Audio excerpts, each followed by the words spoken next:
Welcome to the Her Story Circle podcast, the podcast that brings you the extraordinary tales of everyday women who are changing the world. I'm your host, Gertrude Mache, and I'd like to acknowledge traditional custodians of the land on which we meet today. I also like to pay my respects to elders, past, present, and emerging. Every week, we dive into the lives, challenges, and triumphs of women from all four corners of the globe. We're here to inspire, enlighten, and connect, sharing stories that uplift and empower. So grab a cup of coffee, settle in, and join us as we explore the incredible journeys of women shaping our future. This is Her Story, where every woman's voice matters. Hello, everybody, and welcome back to the Her Story Circle. This is Gertrude Mache here in beautiful Melbourne, Australia. And today I am graced with the presence of yet another fascinating woman. Welcome, welcome, welcome to our tribe. Please tell everybody your full name, where you're based, and share your story with us today.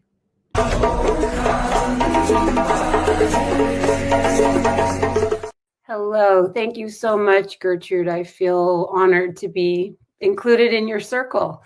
My name is Amanda Edwards, and I am a lifelong Southern California resident in the United States. I grew up in the Foothill community just north of Los Angeles, and think of myself as a pretty average American girl next door. I had a really comfortable and safe upbringing in a suburban community outside of Los Angeles. I come from a very close-knit family. The foundation that I had is sort of a very common story of an all-American girl growing up, as a child in the 80s. We had a very, as I talk about, a very material-focused existence. And here I was, this young child who had a really strong sense of spiritual content in the world. I was really tuned into nature, loved animals, grew up as a very sensitive child, and was really somehow inexplicably connected to the invisible, kind of subtle, quiet content in all of the interactions that I had with the world. So it was this strange experience of, being part of a family and a community where I had piano lessons and played soccer with my friends, football to most of the world. But really always felt this quiet voice. The book I wrote is called Quiet Voice, Awesome Power. And it's really goes to that point of all the way through the thread of my life, feeling this sense of quiet, a quiet voice always being there as a presence and guide to me. At some points in my childhood, I actually would hear whispers that were clearly not part of my own thought process. It was like I could hear the presence around me of spirit, whether it was actual people, I wasn't sure. I remember asking my family about it and being sort of dismissed. It just was not part of the cultural tradition that I came from. So my story has very much been a process of figuring out what this spiritual content was that felt so compelling to me, so much a part of my everyday life. And yet it seemed no one else was really talking about it or acknowledging it in the world that I came from. I did grow up in a pretty traditional, faith-based, supportive community, in a Protestant church community. I was very lucky to be in the Los Angeles area that is so diverse and really includes many cultural backgrounds, people from all over the world. And the faith community that I grew up in was very open-minded, progressive, not dogmatic. So I was able to make some connections between my sense of nature and the spirit in all of the universe around me and some of the messages that I was hearing, going with my family to church on Sundays. there were things that were so formative about that for me growing up, like singing together. The community experience of choral music was something that I found really stirring. Making music myself at the piano felt like a spiritual experience for me. And so all of this was kind of quietly going on as I grew up and went to school and tried to, measure my success the way people around me were measuring success. Like, what kind of degree were you getting? What kind of career were you pursuing? Um, another really important young experience for me was being diagnosed with an autoimmune illness. So that really brought my focus into my physical well-being and attention to my body, and suddenly being on all these different medications that sort of affected my ability to engage with life in the way that I had when I was a little kid. So as I grew up and felt sort of other than the people in my peer group who were applying to law schools and planning these lucrative careers, I felt this sort of odd stirring that there was something else, something very different and kind of outside of that norm for me. And I was on this journey that I kind of kept having to go forward and discovering what that really meant without exactly having mentorship to lead me to answers about it.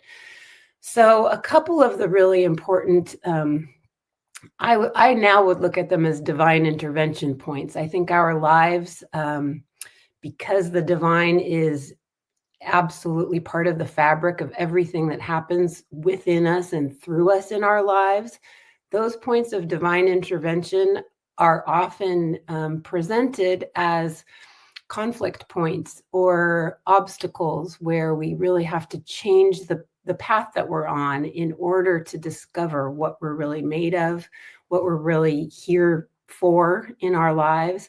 And so some of those conflict points for me include that, experience with the autoimmune illness, and then also some, average kind of familial conflict dealing with alcoholism, substance abuse in the family, having my young early marriage fall apart when I was raising my 3 little kids whom I'd adored, and just feeling really outside of where I belonged. Even though I knew motherhood was for me, I knew taking care of and being a nurturing part of a family was for me, I felt entirely out of place in the life that I was living. So as one of my former therapists talks about, my life exploded in a number of ways. Physically, I was not doing well. Emotionally, I was not doing well. I ended up leaving that marriage of 12 years, and it was one of the most difficult and probably bravest things that I did on my path. And from there, it's like my life cracked open. I started to be drawn to people and experiences that just lined up so much better with what I felt like my soul was wanting to learn and know about life. It felt like a more precarious place to be living, less security, less certainty about where I was going. Um, but all during this time, my spiritual gifts started to sort of come to life, to blossom. And I realized that those quiet voices and my attunement to the spiritual content in our world was, everything was waking up. And I started to have more intense experiences of voices that were not my own, didn't belong to me, having this ability that led me sort of oddly to visit a spirit medium one day. And thank goodness I took my best friend with me for the experience, because this was totally outside of anything I had done before. And in that session with a spirit medium, it's like a whole new view of the world and myself was opened up. And that's what started the path for me to become a spiritual coach and psychic medium, offering other people that access to spiritual content themselves. And that's what I wrote my book about, the way that all of us have access to that spiritual content, and some of the ways that our lives and this human apparatus that we dwell in offer us that natural access that so many of us are separated from or confused about in our lives. So that is sort of the summary of the story of how I ended up writing a book. A lot of the parts of the journey are sort of darker and more challenging and difficult, but when I look at them in the rearview mirror now, they all feel like gifts that have led me to this place. Amanda, what an incredible journey you've been on. The interesting thing, though, is you tuned into your gifts at a very, very early age. And although you didn't know what it was there in a very strong part of who you were and a very strong presence. And now you're really unraveling that gift and sharing it with the world, which is fascinating. And I can't wait to delve more into your personal journey and find out why being this weird kid who was quiet and spiritually with this ability. So, how did that experience influence your approach to spirituality and connecting with others? I think a really important part of the experience for me was that going over the hurdle or breaching the wall that I had sort of built around keeping things secret. I think a lot of us hold a certain self inside that we don't share with the rest of the world.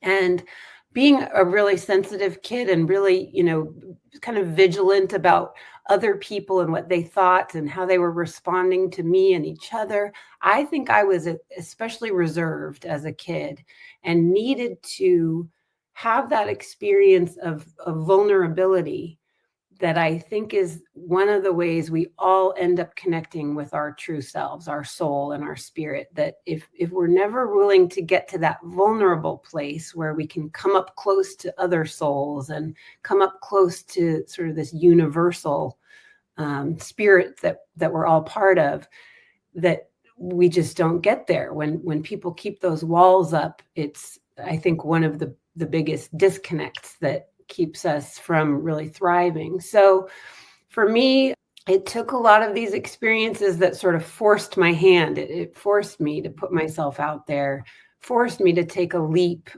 feeling just so distinctly in the wrong place for a while in my life, where I was really suffering mentally and emotionally and trying to hold it in.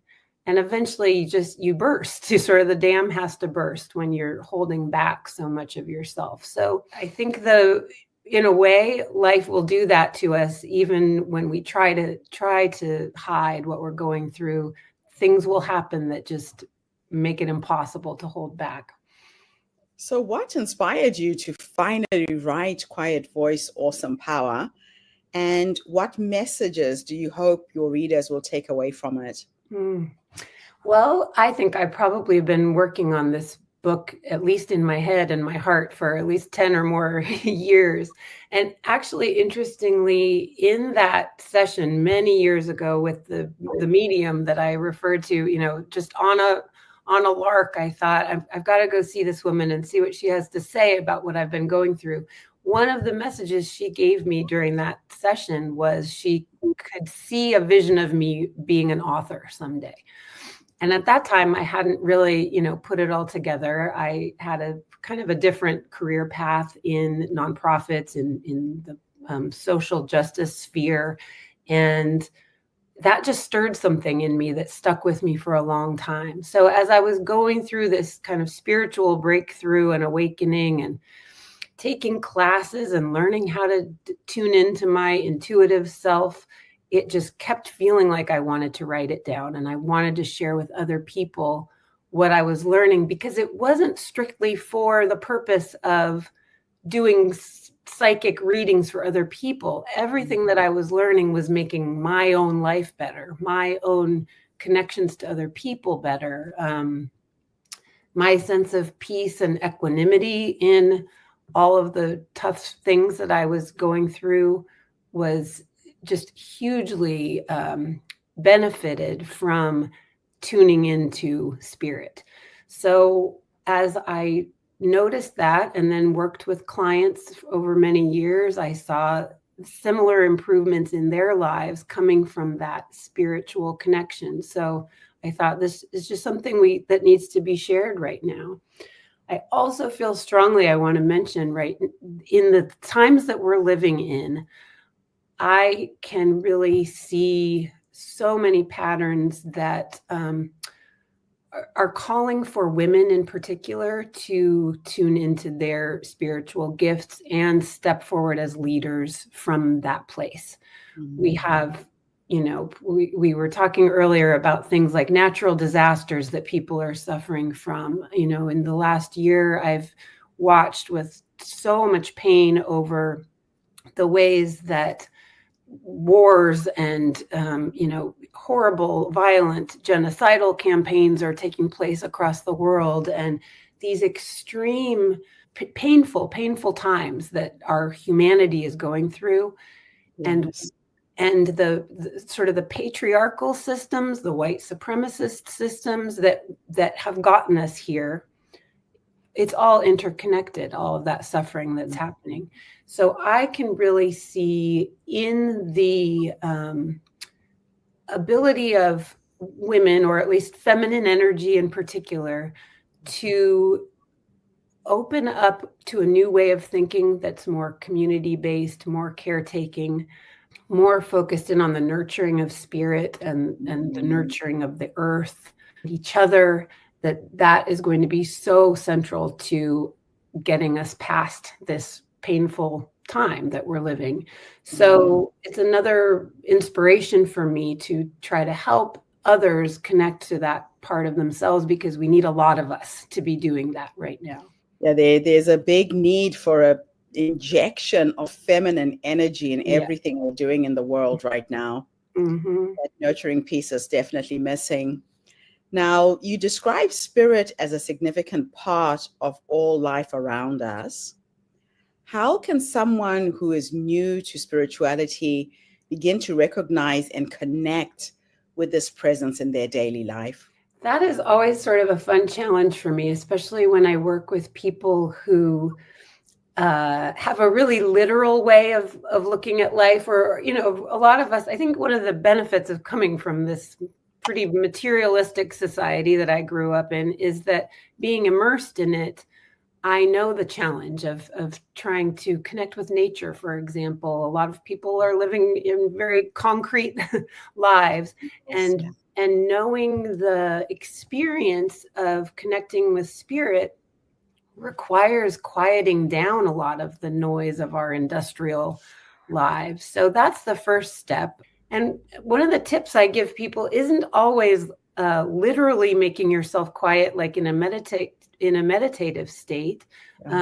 Sometimes vigorous exercise, or dance, or something that really engages your body in the whole system that helps you tune into spirit is an even quicker direct line to that spiritual experience. So in my book, I try to give a whole range of examples and exercises and ways that I have found can kind of unlock that gate to spirit. So it's anything from, like I mentioned, connecting through music. Our connection to nature, of course, is a direct line to spirit, because it reminds us of what we're part of universally.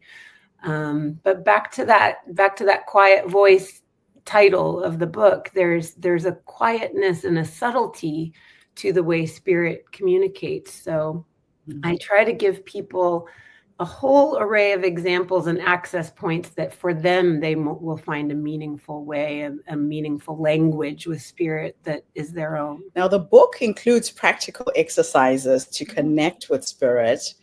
Can you share one simple exercise that listeners can try today?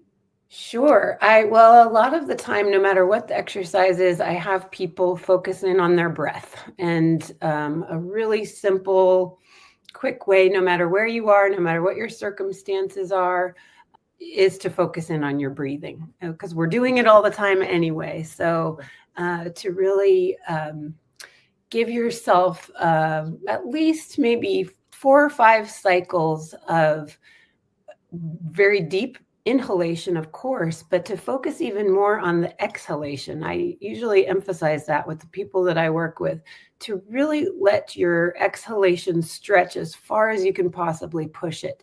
And there's something about that little moment of pause before you take breath in again that is that subtle kind of emptiness that lets you fill back up with spiritual content. I don't know how to describe it any better, but when you can focus in on that sort of deep point of exhalation and let yourself just be in that moment before the breath comes back in, it's that subtle feeling, that sensation of being kind of open to the world before breathing in again, that it's almost like a rebirth moment. It's like when a baby is born and they take their first big gasp of breath.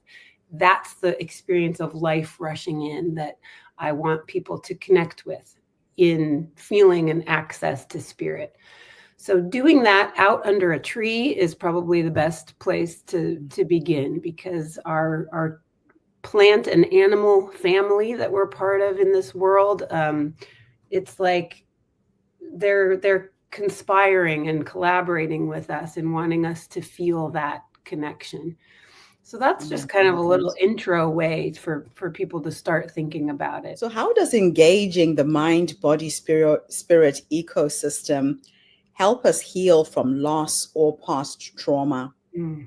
Well, when I talked about my own sense of peace and equanimity that came from opening up to this part of myself and this access to universal divine nature that's part of all of us. I think it sort of is it's a byproduct. The healing is a byproduct of that relationship. So when we know more closely and intimately our own divine nature, it makes things like loss and separation feel very different.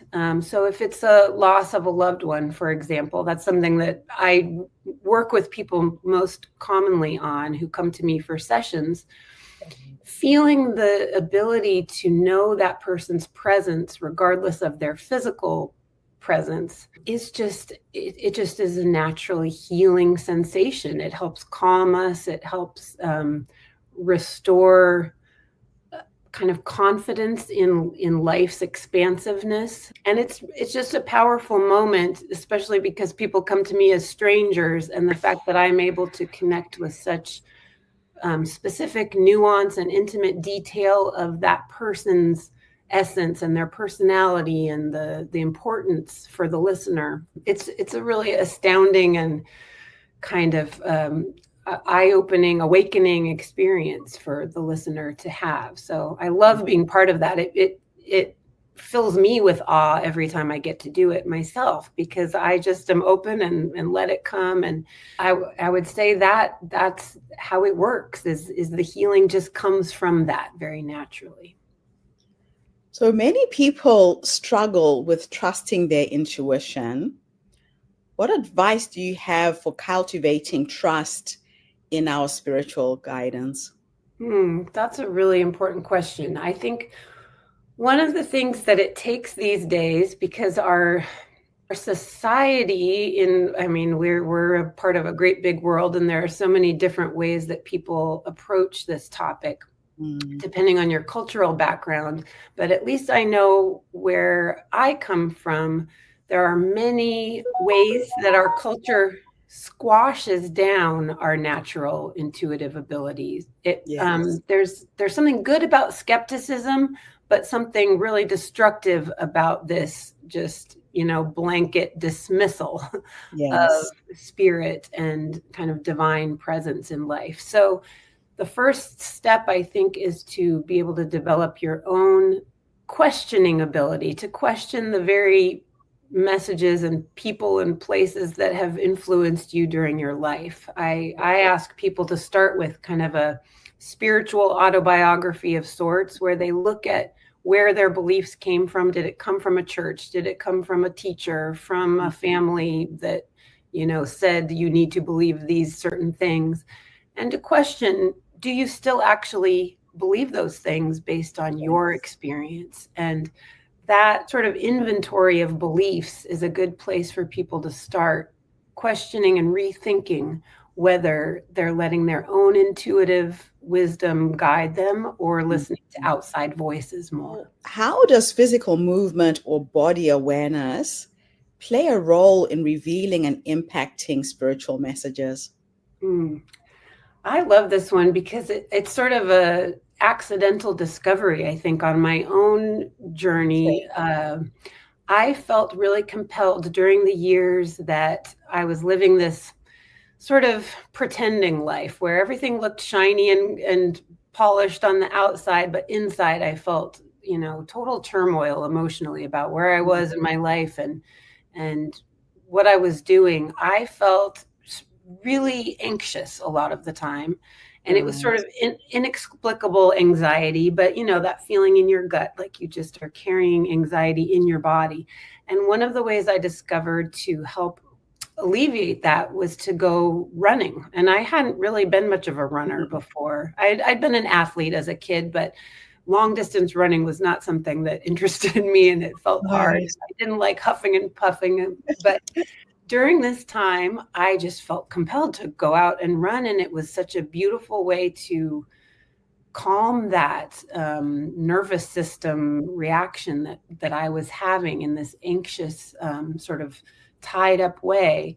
And then the more I did it, I found these really like clean pathways of thought and imagination were opened up. And the longer I ran, I would come back feeling more hopeful, more positive, more sort of, I had better vision about my life, what it could be beyond the place where I felt really stuck. And I noticed it was always just really with great reliability connected to those runs.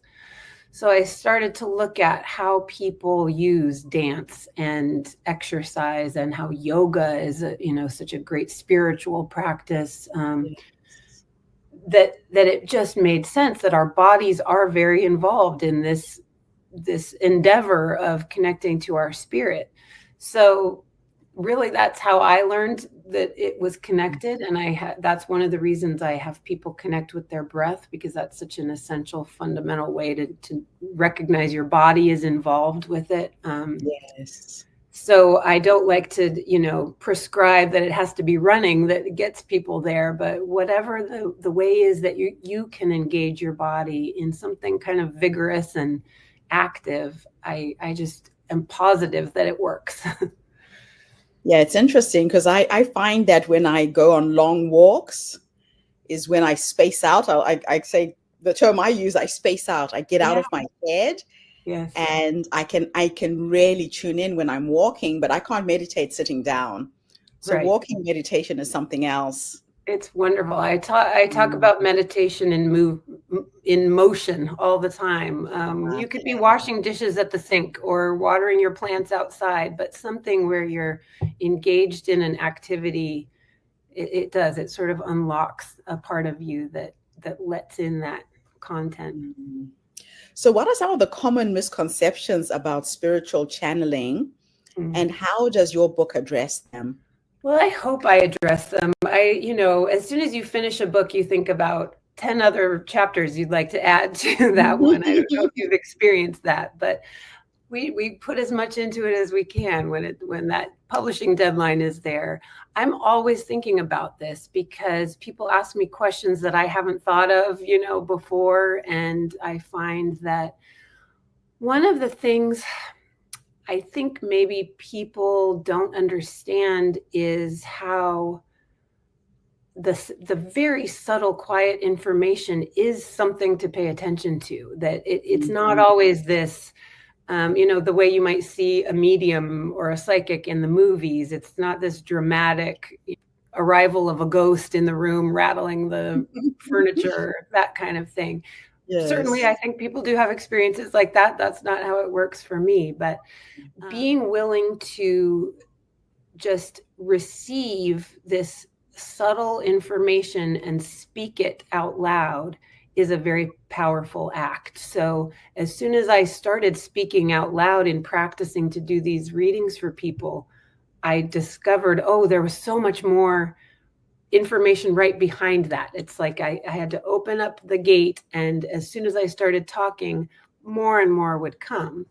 Right. So the way I think of it is there's this constant steady stream of spirit presence. It's not like we have our loved ones are, watching us from the corner of the room to see how we're living our lives all the time, but their presence is constant as a stream of, wisdom and attention and care. That is affirmed for me every time I do a session with a new client. Mm. My last two questions are a bit of a thought experiment, a time experiment. And in the first, I'm going to teleport you back into the past. And we are going to go and have a conversation with the younger you, a young woman who was on the cusp of discovering her spirituality, really trying to figure it all out. In case there's a beginner who's listening to this podcast right now, if you could go back and give yourself 3 nuggets of wisdom based on what life has taught you up until this point, what would those 3 nuggets of wisdom be? I love this question so much. The first one that just popped into my mind is don't be afraid. I think as a teenager and in my early 20s, I was just afraid. And now it's hard to even quite grasp what I was afraid of. But taking risk, putting myself out there, going against the grain, all of those things felt so kind of dangerous for some reason at the time. And now I would say, do not waste a minute worrying about being like anyone else. Don't even waste a lot of time worrying about your sort of material well-being and safety, because I have found that every new step I've taken, the path kind of appears as I'm in motion. I've always said this prayer. In my darkest moments, I will just pray for the next stepping stone to light up in my life, just one stepping stone. I don't need to see how the whole journey is going to work out, but if that next stone will light up, and without fail, after that prayer, something comes up. I get an email or some solution comes my way. So maybe that's 2 answers in one. Not to be afraid, and to just be willing to take one step at a time. And then I think the third one, especially for young women, the world needs you. The world needs your specific femininity. It needs your connection to your own masculine energy. We all have some combination of those energies that need full engagement, and to be able to find what parts of yourself you're letting be tamped down or quieted, focus on letting those come to life, letting them come out so that the rest of the world can see them. And that's the part that feels scary to a lot of people, but it is so worth it. And the world so needs you to do that. Absolutely wonderful. Last question, I'm teleporting you into the future. Okay. And we are going to go and sit and have a conversation with a 90-year-old you. Oh. With science and technology, you'll probably live until you're 120, but we'll stop at 90. And we're going to go and talk to this wise woman who has led you up until that point. What will you say to her when you finally meet her? I have found myself thinking about this quite a bit. Age is a funny thing. I reached a milestone birthday recently, and I thought these numbers just don't mean anything to me anymore, because you still think of yourself as the kid inside. I hope that 90-year-old, 100-year-old Amanda will still feel like the kid inside that I do right now. I don't think that ever needs to change, and I hope that that's true for her.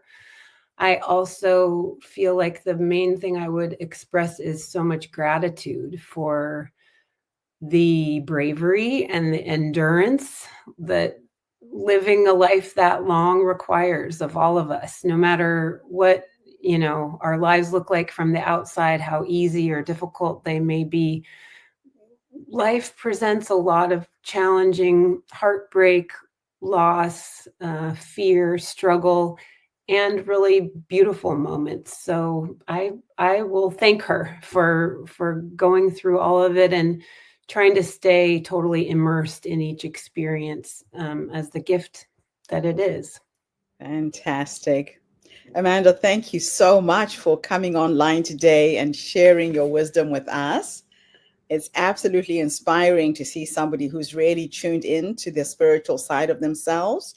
That last question I always ask women, because a lot of times we look outside of ourselves for solutions. We forget to go within and to listen to that little quiet voice that says, say yes, say no, go left, go right. We forget to trust it. So thank you for reminding us all today. Oh, I've enjoyed your questions so much. Thank you. You're doing wonderful work, and I'm very pleased to know you. Thank you. It's an absolute honor. My job is just to amplify the voices of the women who say yes to this podcast. And I want to thank everybody who tuned in today. The Her Story Circle is not just a podcast. We are a social impact movement that brings you the stories and voices of women from all over the world. We share our stories to uplift you, to inspire you, to energize you, to empower you so you can take the next step, like Amanda said, from where you are now to where you're trying to go. The steps do light up when you take that first step. So I'll be back again tomorrow, everybody, when I interview yet another amazing guest. In the meantime, have a fantastic day, morning, or evening, wherever you are in the world, and bye for now. Thanks again, Amanda. Thank you. Thank you for tuning into the Her Story Circle podcast.